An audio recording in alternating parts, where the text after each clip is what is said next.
Here we are today with the doyen of cricket photography, the great man, Patrick Eagar. Now I want to know, did you grow up in a cricket family? Well, yes, yeah. My dad was a county cricketer. He captained Hampshire from 1946 to 1957. Where does the professional cricket photographer start? I was lucky, and the cricket started probably in my third year in college. I shared a landing with Mike Griffith, who later played county cricket for Sussex and became an MCC president. And Jim Swanton, who is the Daily Telegraph and BBC, was always really very good at promoting young people. And one day, knock on my door, and there's Swanton.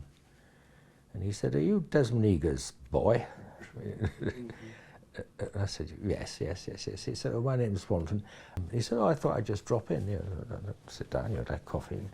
And he discovered I was keen on photography. He said, "Well, look," he said, I run the Cricketer magazine. Would you do a feature on Fenners for us and see how it goes?" And I did, and it was fine. So when do you start to major in cricket? I've always been besotted by long lenses. I mean, I've owned most of the ones that Nikon have ever made, I was attracted to cricket as a subject, and also Swanton again, who was very keen to push me forward for the Cricketer magazine, fixed it to do the 1965 England-New Zealand Test match. And of course it was the first time I've been on a Test match ground, and the boundaries are rather further away than they were at Gillingham or even Southampton. And I think the longest lens I had was a 240 Novaflex. I remember them, yes. Yeah. A little bit soft as well. Where everything was, it was horrendous. Anyway, the first day didn't go quite so well, so the next morning I went out and bought a 2x extender, which wasn't good quality either. But anyway, I muddled through, and I got a couple of pictures which were still in use, which is because John Edrich scored a 310 not out, I think, so that's a big innings, and people want that. And then fast forward to 1972. Right. The first two tests, the weather was medium, but I did probably the first ever colour pictures at a test match in terms of proper action.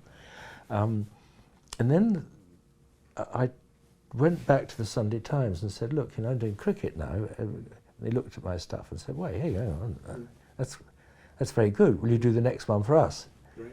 So that was a Saturday, which was always a problem, because if it was nice and sunny on the Saturday, I wanted to shoot colour. And they wanted obviously black and white, and they wanted it in a hurry. It was mixed feelings that I used to do newspaper work. I mean, it was good money, but it was black and white, and the darkrooms were pretty basic, to put it mildly. I remember. You're well known for your thoroughness, and your captions, and everything is very perfect.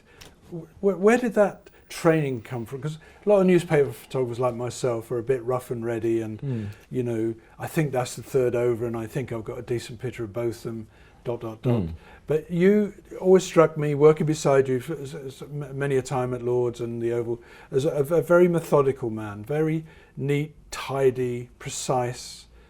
Is that true? Would you call yourself a technician? Well, no, I think this is just because that's the only way you can do cricket. It's 5 days, and you're going to forget what happened on day 2 by the end. You've got time as well. It's the days of 6 hours long. So if something happens halfway through the third morning, you better write it down, because you're going to forget.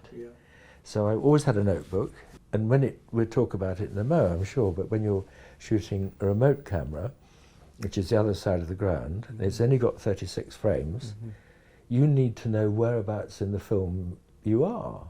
So every time I took a remote one, I put a little tick. Ah, right. So when it got to about 30, I panicked. Why don't we talk about how you first got introduced to remotes and systems? Sports Illustrated. Really? Yeah, they talked about their radio-controlled cameras, and right. I was terribly excited by the whole thing. The only problem was you couldn't just go in a shop and, like you can now, and buy it. And so I found a man who was a model aircraft expert. he fixed me up with a model aircraft radio which would fire a camera across a cricket ground. It was primitive, and it was technically illegal too, because you were only allowed to use that frequency for flying model aircraft or boats. I think my license was for a boat. Oh, wow. I didn't have an aircraft. In the days of film, you'd be sitting there behind your 600 and you'd see the batsman, and you'd see he'd edged the ball. Yeah. Well, don't take it with that hand, because that's just a batsman standing there. But it might be going to first slip. So take it with this one. And how is this firing the camera? Well, it was just a hand. Well, I tried a foot switch. I wasn't so good. Yeah. So a hand switch, which sends a radio signal to the other camera. At this stage, it's a radio signal. Yep. And it's an individual. You guys have invented this. More or less. Yeah. And of course, the other thing, you need a motor drive. Yes. A motor drive didn't come in that early. I got a motor drive in 71, 72 perhaps. And I mean, the best example probably was Mike Atherton made 99 against Australia at Lord's and got run out going for his 100. And I was at square leg, and you could see it happening. It was an absolute disaster. But Mike was so far out of his crease that he wasn't in the square leg photo. So I remembered to press the remote, which is a very lovely picture looking down the wicket. Yeah. You've got Atherton, you've got the wicketkeeper, you've got the bowler, you've got, it's all there. While we're on the sort of technical side of things, your Bisham Beddy material in July 74 is on a 16mm. Yeah. What's the story behind that? Well, it's Sports Illustrated again. Now, they kept the thing called a Hulcher. Yep. Now, Hulcher cost about 5,000 quid. Is this a fast speed camera? Very fast, 100 frames a second. Yeah. And I thought, well, if you did this a bit smaller, it might work. And I bought a second-hand Bolex 16mm cine camera, which you could load up with black and white, neg, and again, very careful processing. Don't overdo it at all. And I bought it was made in Russia, I think. It was a huge tank that you wound this meters of 16mm film round. And you could photograph 64 frames a second. You could blow them up reasonably, in black and white especially, and you could afford it. What do you remember of the Great West Indian Tour in 1976? Yes, that was quite something. That was when Tony Greig was the England captain. And actually became quite a high-profile tour because he was interviewed before it started. And I know what he meant, but he used the word grovel. He was sort of saying, look, the West Indies team, they're very good, but if they're down, they grovel. And he said this live on air, and it did not go down at all well. It was war from the start as far as they were concerned. They loved getting him out. I mean, Tony Greig was just red rag to a bull. And the best case was the last test at the Oval. All the journalists had said, look, this wicket's a dead wicket. No bowler will take any wickets at all. It'll be a big run fest. As it turned out, Michael Helding took 15 wickets, maybe in 16. And I remember the time he was bowled by Michael Helding, I think in the second innings. I got my remotes working then, so I had one camera down the wicket, and I had a colour and a black and white. And they were so celebratory that I took, I think, 15 frames on each camera, which in those days was a lot. There's 45 pictures in about 10 seconds. Talk us a little bit about Boycott at Headingley in 1977. Yeah, that actually, I nearly hoist by one's own petard, I think they say.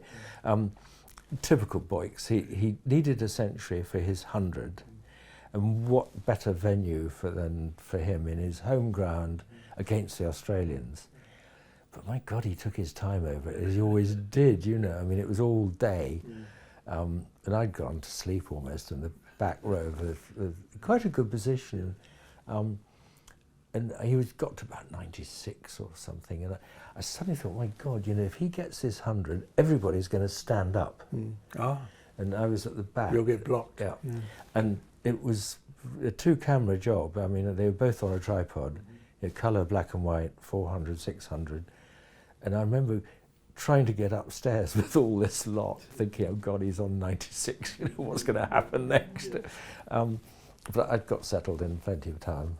He took his time over it, and I got a nice picture of him shooting the balls in the picture, the bowlers in. It's worked. And it's a good historical moment. Yeah, it's colour and black and white. Another huge event at Headingley was Botham's game in 1981. Do you know, I haven't confessed it, I damn nearly went home. At the end of the third day, the Saturday, it was Australia, well, they were 500 to 1 at one point. And the Sunday was a rest day. That's right. And I thought, you know, this is a waste of time. I could go home. It was touch and go. And I held on. And of course, the team all went to Beefy's place, and I think they all got quite hungover. So when they turned up on Monday morning, it was all a bit sort of, oh, well, you know, let's just... Talking of Botham, he went on to be a mega star of TV and charity and whatever. Do you remember his first walk? You covered his first charity walk.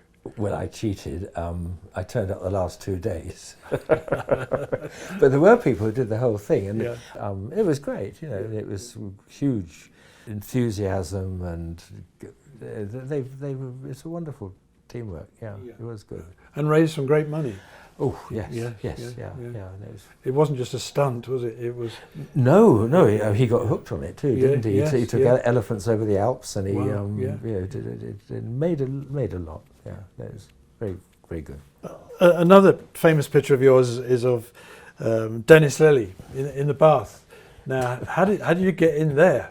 Well, I think that was quite easy. I think I spent a morning with the team. They were sightseeing in London, or they were pretending to. I don't know. Look, in those days, you did have a relationship with players.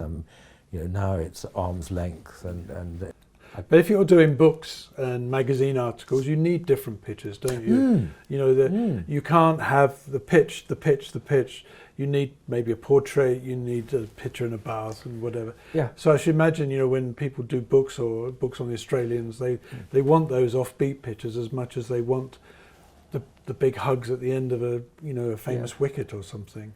Yeah, no, you're absolutely right. And I think the problem now is that there's so few of them because you haven't got this access. And it was Duncan Fletcher, the Zimbabwean, who took over the England cricket sort of manager role, and he just cut everything off just like that. And it was quite distressing because there were players that you used to talk to, and they were told not to talk to you. Now, most of your working life has been in great weather. The summer game, warmth, sunshine. But you do have some bad weather pictures. Can you tell us about a few of them where maybe rain or snow even stopped play? Yeah, gosh, I never got the snow picture. I mean, apart from midwinter and photographing Lords, but there was one particular day, where we got really wet. It was at the Oval, 77. It was a one-day international. And it was one of those days where it was almost finished and the rain sort of moved in. And do we come back tomorrow? Nobody wanted to come back. The umpires didn't want to come back. The players didn't want to come back. I didn't want to come back. So they ploughed on. And at the Oval, the sun often goes right round, and you often work against the light. And this came heavily on, and it was I just kept taking pictures. I think I got very wet. But the media have come up with some wonderful titles for pictures over the years in cricket. One was the Ball of the Century, 1993, Old Trafford. Can you talk us through that? Yes, it was quite something. I'd followed this was Shane Warne's first tour of UK, and I'd followed him as one does. They turn up and they play little games, and means you can get closer and I'd watched. As I think I explained earlier, I was a bit of a leg spinner when I was small, but I'd never seen anything like this. I mean, he would bowl. The ball would start more or less on leg stump. It would then swing away towards square leg. I mean, if I did that when I was batting, the invitation of the batsman to tonk you out of the ground. And then it would spin back so viciously that it was almost unplayable.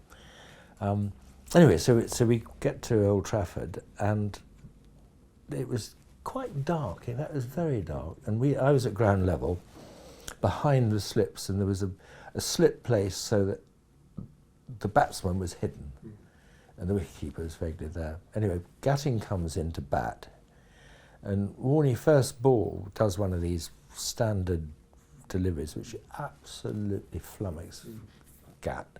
Took the top of his off stump off. Well, I couldn't, and like all the photographers there, I couldn't see a thing because the slip was in the way. But luckily I had a remote up there. But it was very dark, and it was like a 2/50th of a second. I remember looking at the exposure. But it has got Gatting bamboozled. It has got Warne in the picture, which nobody else got. I mean, there was a very good picture taken from the other end, which just included Gatting and the wicketkeeper. But it was a big moment, and then it's certainly unrecorded apart from those two pictures.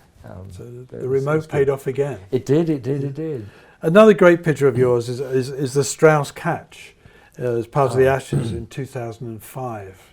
Yeah, that was it was at Trent Bridge, which is a ground I always like working on because you've got several options. And I think I explained earlier I like to move around.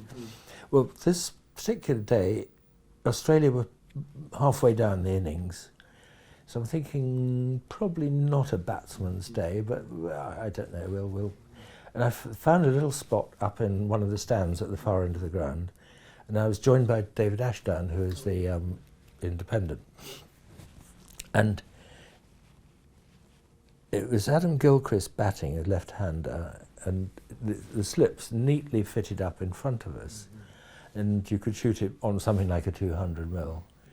I remember saying to Splash, I said, do you know, it's a long time since we had a decent slip catch. You know, I wonder if anything will happen. And sure enough, Freddie Flintoff's bowling, edge of bat, and Strauss takes off one-handed, zooming to his left. Not in itself a fantastic catch, but it was very, very good. But the composition was such that you had the batsman, the bowler, and the slip all in the same picture, and you know, it ticked all the boxes. And it was 2005, so I was sort of a part-time newspaper man. I mean, I had my laptop with me, and I said to Splash, I said, I think that's quite good. I might send that to one of the papers or something. You know, and he's going spare because he's got it as well, and he's filling his sort of thing. In the end, I think I sent it to about 5 papers. Then after lunch, I said, oh, maybe I'll send it to all of them. And every single one used it big on the back page. Wow. Now, you have recorded cricket's first streaker with the wonderful name Michelangelo, which sounds completely made up to me. But talk us through how you observed that and how you captured it. I had, as usual, a remote camera down the wicket up in the pavilion at Lord's. And the only other person up there was the PA photographer, who I think was working on a Hasselblad with a 500. It was those days, that's the sort of thing they did. And I was at square leg anyway. There was this huge cheer and we wondered what was going on. And before we could get ready for it, there's this streaker, the first ever streaker in cricket. And he jumps over the first set of stumps. And the PA man who's watching down the wicket takes a award-winning picture, black and white, but it won Sports Picture of the Year or whatever it was. And because it was so good, it was a back view, so there was nothing difficult. Discreet. Yeah, exactly. Well, when he jumped that wicket, I was only half ready. Had I pressed my remote button, I would have got it in colour, absolutely at the right moment. But I was so panicky, thinking, well, God, if he's going to jump one set of stumps, he'll jump the next one. So one was quickly refocusing. It was manual focus and you know, all that. And as it turned out, thank goodness for motor drives, because the first frame is totally unpublishable at the time. But the second frame, his thighs come over, and it's okay. Oh, wonderful, but, wonderful. Now, one man you know, who takes after us and has got very interested in photography on tours is Steve Waugh. But you have a lovely, I think it's just a statuesque picture of him. Yeah, look, it was he was beginnings. I think he made 100, and suddenly, out of the blue, he produced a sort of extremely exaggerated forward defensive, which was kind of tongue-in-cheek almost. You wonder why he'd done that. And I don't know what worked about it, because it's not a great photo, but on the other hand, it's got a sort of balance. It has real style, doesn't it? There's something about yeah, it. Yeah. And I think Dickie Bird in the background is, Dickie Bird was always a great subject. And I think that's helped it. You have photographed the history of recent cricket all around the world, and you've entrusted this to Popperfoto archive. What made you do that? Well, I got to the stage at the end where digital photography came in, well, for me, 2001. I bought my first digital camera. But my complete archive from 1965 to 2001 is on film. Now, I was making scans to demand, so if someone rang up and said, "We've got a picture X," I'd go off and scan it. I'd be doing, what, 10 a week? Maybe 50 a year, I don't know. And it occurred to me that my life's work is just going to disappear. You know, when I die, there'll just be loads of film lying around and no one's going to... And Popperfoto, if you talk to Bob about it, I mean, they've spent 4 years now working on my library, and it's been captioned properly by full-time. Nigel Davis seems to be working at it all the time. His scanning is very, very good, and he's just building up what I would love to have done. You know, I would have done it myself if I had the time, but I mean, it's going to take me 200 years. You know, that was the key thing. And also, there's something, I mean, the industry now is based on Getty Images, but in a way, they're kind of, you're never sure where that's going to go. Popperfoto, you feel, is like a family, you know, and will stay together as an item through thick or thin. So if Getty Images disappeared tomorrow, Popperfoto would continue to exist. And as an archive. As an archive. And I think it's probably the best way of my life's work living on. That's really where I'm coming from. But Patrick, it's been brilliant to talk to you about your life and your work. Well, thank you very much, Eamonn. It's been a pleasure.